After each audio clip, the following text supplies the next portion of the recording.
Nagagalit ngayon si Barbers, di ba? Galit na galit. Hindi lang nag-press con, nag-privilege speech pa laban sa mga vloggers daw. Palagay ko nasasakta na sila sa mga batikos. Ayun. Oo. Ngayon, mga troll, nagagalit sila na sila'y binabatikos, pinapaimbestigahan nila sa NBI. Opo.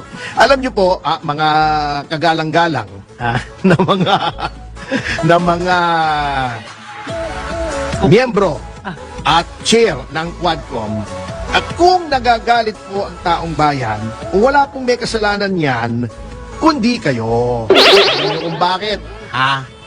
Sapagkat kayo po ay kung ano-anong pinagagagawa nyo nambabastos kayo ng weakness. Nambubuli kayo. Sinisigawan nyo ang mga tao ron. Pinapahiya ninyo. Plus, inaabuso nyo yung contempt powers. Ang ginawa nyo kay Atty. Lopez, kay Atty. Roque. Di ba?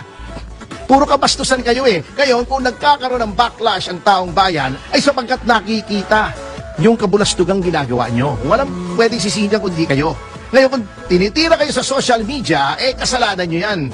Kamoting kahoy kayo may unahin ko ito nyo Alam nyo, may PR yung mga yan kaibigan ko. Hindi ko nasasabihin yung pangalan niya kasi sinabi kong hindi ko ibubuking, Opo. Pero nakatrabaho ko itong PR lang ito, babae.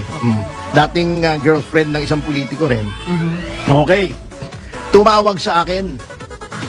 Sabi niya, Atty., sino bang gumagawa nitong PR ninyo? Kayo daw?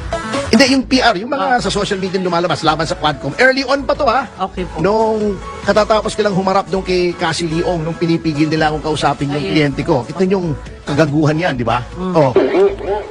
Pipigilin mo yung abogado. Kakala nila hindi napapansin yan Kakala nila bida sila pag ginagawa nila. Kakala nila nagpapalakpakan yung mga tao. Nabibwisit sa inyo.